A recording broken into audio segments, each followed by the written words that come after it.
just at the outset, before we get into a discussion, basis your background, it would be wonderful to hear from your perspective, just what your journey has been as a woman leader in the corporate sector for so many decades in India. So, what your experience has been, what are some of the trends and opportunities you are seeing for women in the corporate sector, which perhaps have even changed over the decades? So, any trends and opportunities that you're seeing, and what your vision is for the future? First of all, thank you, Aditi, for having me here. It's an honor and a pleasure. And this is a subject that's very close to my heart. And the more I speak about it, the more I feel connected with the topic. So yes, for a small town girl born and brought up in a small town, got married, came to a large city, started working, post marriage, had two kids very early on in my marriage, took my sabbaticals, changed several industries. I started in advertising, moved on to auto, then moved on to financial services, then set up my own company. It's been a very, very long journey, like you said, uh, but totally enjoyable. And absolutely no regrets in terms of looking back and saying that probably I should have done something differently. The approach that I took to my job is that i will I will take it and I will give it my best. Okay, rather than waiting for the best to come my way, I shall take what comes my way, because given the circumstances, given the context, given the opportunities at any given point in time, I will take the best of what is available to me and I will make the most out of it. Okay, lots of women, what they do is they wait for the right opportunity, they wait for the best offering, and sometimes they think that it is not good enough for them. I personally have been of a very different school of thought. I have said, if I got into advertising by default, I got married, and my husband's boss had her own in-house agency, advertising agency. That's how much of a default it was. At my marriage reception, I get offered a job saying, till you find something better, why don't you get into and come and work for us? That's how I got into advertising. And I realized I just was loving it. And I spent a good 14 years. I moved from a small in-house agency to working with some of the best ad agencies in the country, some of the largest clients. 1990s, India was opening up, and all these multinational global companies were coming to India, from McDonald's to Samsung. And I got an opportunity to work with some of the best brands and make them, see India with an Indian lens. And it was a phenomenal experience, creating and building brands, made the most out of it. Uh, did extremely well in advertising. And then I said, uh, now what next? And the most logical thing was to move on to the corporate side. I was fortunate, I got an opportunity in General Motors, because they were looking at launching Chevrolet in India, a brand where they needed a consumer person. And I joined them as director marketing. And then, again, I mean, there was a request to get on and take a global assignment. But and that's when women kind of challenges start coming in. Two children, one of them in ninth, had boards coming up, son who was 8 years younger to my daughter. And I said, no, at this point in time, I can't take a global assignment, any international assignment. I would much rather stay put here. So not being able to take an international assignment, and therefore finding an Indian alternate, and yet not giving up at that point in time, is when I moved into financial services. 8 years into financial services max, made the most out of it.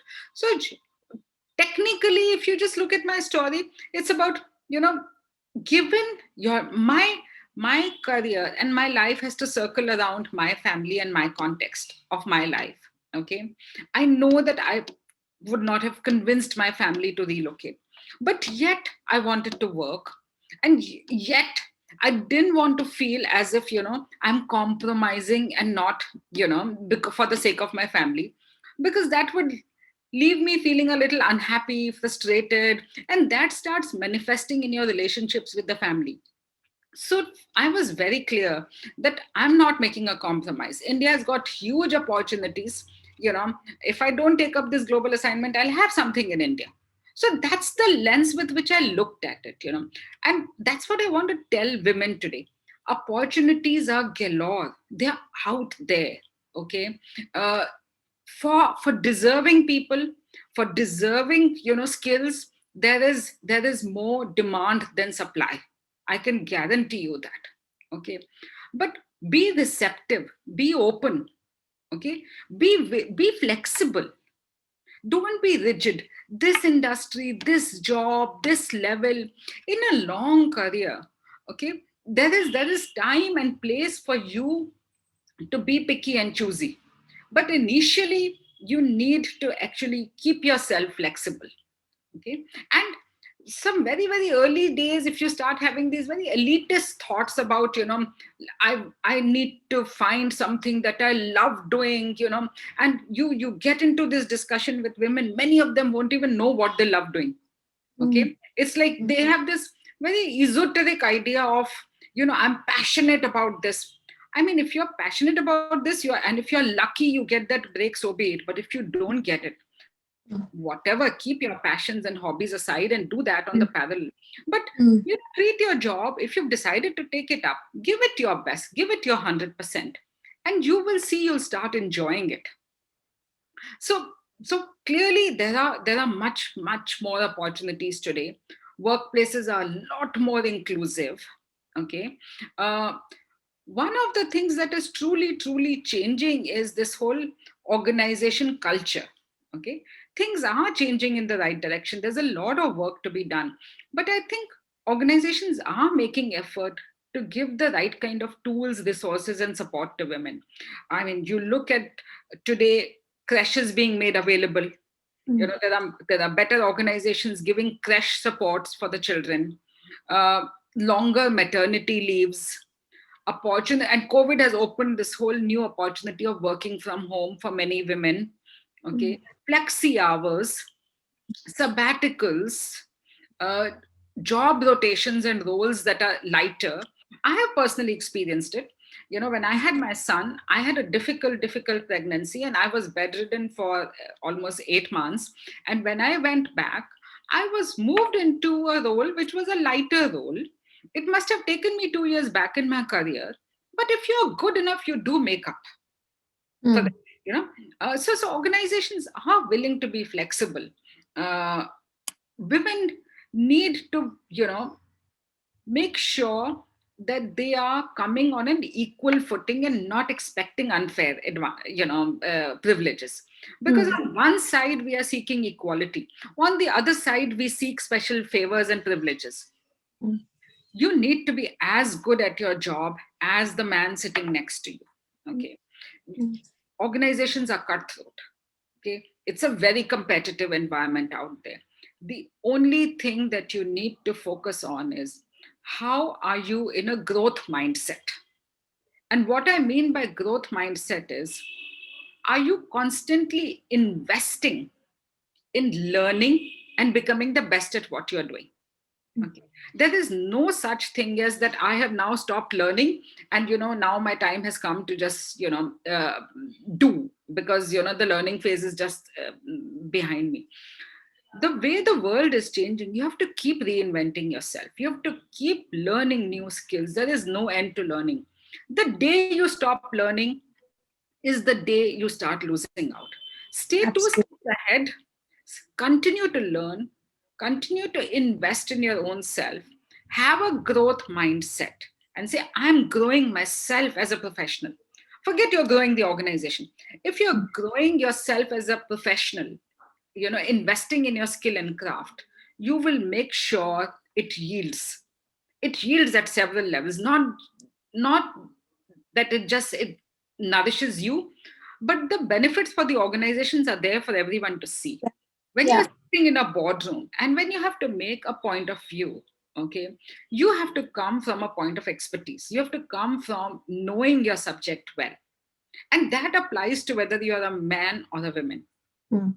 So to that extent, I think learning continuously is important. Yeah. Organizations also need to provide role models, I think. What many women do, we do see that there is a leaky pipeline. Mm. There is a leaky pipeline. Mm. And there is something that I always say when I speak about this subject, that women actually put an expiry date on their career even before the shelf life Mm. is relevant. At the time of coming into the career, they will, they start thinking about, I might have to give it up when I get married. I might Mm. have to change my career if I have a child, or when my husband gets relocated. So you put there is an expiry date syndrome that you apply, that you come put on your career. And what happens is, then you don't take your career very seriously as a long Mm. stretch. You Mm. know that it's going to be, when those breaks come, do take it. Okay, I'm Yeah. not saying don't take it, but don't come with that expiry date syndrome mindset. You will Yeah. actually not plan your future well. Yeah. Those are all realities of life.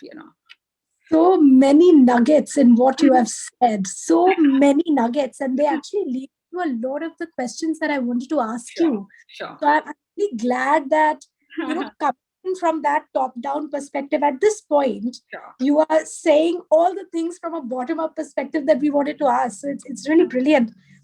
So one thing that I wanted to ask was, a lot of women, particularly in India, drop out at this mid-management level, right? And it could be for family reasons, it could be for having a baby, etc., etc. And then somehow that loop back doesn't happen. And I know you talked about being a risk taker. Yeah, yeah, Do it and see. Don't yeah, wait for the best. But Indians inherently are risk averse in general as a culture.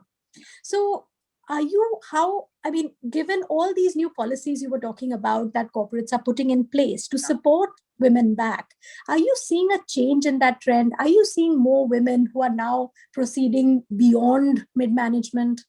So, see, of course, the statistics don't bear this out, because we know that there is a lot of leaking that's happening, Mm. But at least the organizations are putting an effort of creating and giving them, what I hear organizations say is that women are missing role models, okay, and mentors. So if, say, somebody like me, when I go and speak in corporates, and when they hear my journey, the fact that I have lived a normal life, a married person living in a joint family with children, stuff like that, had to go through my own challenges, but yet, there has been a kind of a survival. And I mean, not just mere survival, but I mean, I'm happy doing what I'm doing today, at this stage of my life. When they see role models like this, when they see real stories, real examples, okay, they get inspired. So many organizations are today looking to provide mentorship and role model to women at mid management kind of level, because that's what they need. I mean, then this whole thing is, oh, if she can do it, I mean, there is a possibility I can do it. So that is, of course, one very big support that I see organizations giving, mentoring and role model. Mm. The second thing that they're doing is, of course, at that point in time, what becomes important is, women have reached a certain level in an organization. They've invested a few years in their career, a decade plus, 14, 15 years. They do want to feel that there is a transparent career tracking process available. They start feeling a little dejected when they see that, the process is not transparent. They don't stand a chance. Mm.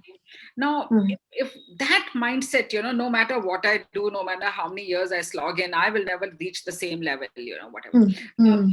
so, transparency in this career assessment and tracking process, if that kind of an organization culture is created, and progressive companies are doing that, you see that in those kind of companies, women actually, persevere a lot more. Yeah. Transparent processes is very important, because Yeah. culture actually, a poor culture, organization culture, fast tracks your exit. Mm. Because in any case, you're Yeah. grappling with multiple challenges. This clearly tells you, this is a hopeless situation. No matter what I do, I might as well just give it up. Yeah. And if I leave, then there's no hope in hell that I'm going to get back. Absolutely, Yeah. absolutely. The third thing clearly is that even if you take a break, there is a possibility to come back. Okay. um, what women feel is that their counterparts would have moved a few levels, notches ahead. Okay. Mm. And when they go back after the break, they will actually not be at the same level. Now this starts creating a kind of a inhibition that, oh, I mean, so and so was my colleague, look where he's reached, and I'm going to go 2 levels lower. So be it. Life. And then that's exactly the mistake that we make. I have made the same mistake, um, that, I wanted to wait for the right level, an opportunity to come to me at the right level after the sabbatical for me to enter back. I wasn't willing to go back, at a level lower, because, my colleagues had moved forward. But that's a mistake you make. You lose more time by doing that. Even if you go back at the same level at which you left, if you are good enough, it's a very long career, 30 years, 20 years, 25, 30 years, whatever. If you're good, you will make up all Yeah. these few hiccups here and there, but come back. Yeah. But the issue is most of them don't look at it as a long career. As a long If career. you look at it as a short career, Yeah. then all of this Yeah. in Those are several expiries to the yeah, job. exactly. Yeah. But point, this you brought up the point about merit, and I wanted to link that into your experience over the past few years of actually being on boards. And often we hear FTSE companies, senior management, and percentage of women are now on boards. So, is women being on boards actually a success indicator for women to have made it, in your opinion? Uh, well, for somebody who was aspiring to get on the boards 6 years back, it felt like that. Mm. uh, Today, having, it's like you reach a certain, you want it to become, you aspire to be a CEO, you become a CEO, it loses its charm. Yeah. you know Yeah. it's the same with boards. Now that one has experienced boards, that whole, that it's a success indicator for me, that has lost its charm. What really gets me excited about boards is the all the experience and expertise and learning that one has actually invested in. One is able to value add and make a difference and put that to good use today at this stage of my life. 30 Yeah. years is a long time across different kind of industries. I am able to value add and make a difference. I think that's what gets me excited about being on boards, a variety of companies, different industries. And Mm. today boards, if boards are taking women for reasons that that it's mandatory to have a women director, that's tokenism. Those kind of Mm. boards will just do things for the reasons of Mm. tick marking. But today boards are also getting more evolved. They are actually getting diversity beyond just gender. They are Mm. looking at skill diversity, expertise. They are Mm. looking at demographic diversity, social diversity. Mm. And in those kind of boards, egalitarian boards, it's a very healthy environment. Mm. You're discussing policy matters, you're discussing larger interests of the industries, at a larger level. You can make a difference to how an organization shapes its future, and to be Mm. able to contribute to that, for me, that is what is the most exciting piece. Like I said, Brilliant. yeah, the success was, I'll be very honest, till you weren't on the board, it was like, let me get on the board. But having experienced it, now it's the kick of doing something meaningful. And also, it's almost a success for the board to have that kind of diversity, whether it's in terms of gender, or it's in terms of skill set, or whatever it is, to get those perspectives, Absolutely. which then links to a very small question on, you're on multiple boards now. Do you see a different perspective which comes basis gender? See, women do mirror the customer and the kind of client, a different point of view when it comes to customers and clients.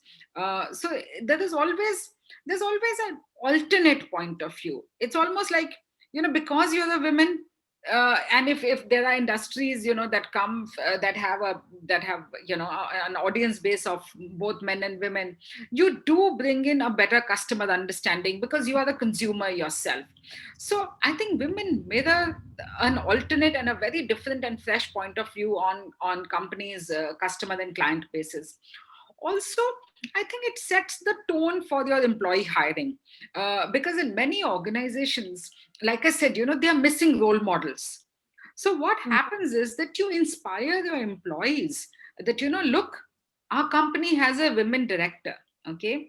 And to that extent, and today companies, I mean, at least for many of my companies, I do these sessions, for their women employees where I speak to them. So it sets the tone for the culture of the organization, for employee hiring. It does signal a certain kind of a different kind of an organization for the Yeah, women folk out there. yeah, perfect. And my last question, which I'm asking all panelists, is how much do you think, women at work, this phrase, how much of that is going to be successful basis the woman herself as an individual and a company supporting her in that process? So for me, it is not so much about the company. It is about, at least in India, it's about how much of it is family supporting the women. Okay. I personally think that if you have a very supportive family and ecosystem at home, uh, it is the women who will make a difference. Companies are there is enough choice. If one company is not giving it to you, you'll find other companies that give it to you. But what is very unique to you, where you don't have a choice, is your family, your life, your context. Okay. If you have a supportive husband, if you have a supportive family, the world is your oyster. Couldn't agree more. And on that note, thank you so much for joining us, Anisha. And I Thank must say, you. I'm really hoping now you definitely make it for the live panel because it'll make for a good discussion that day. Thank you.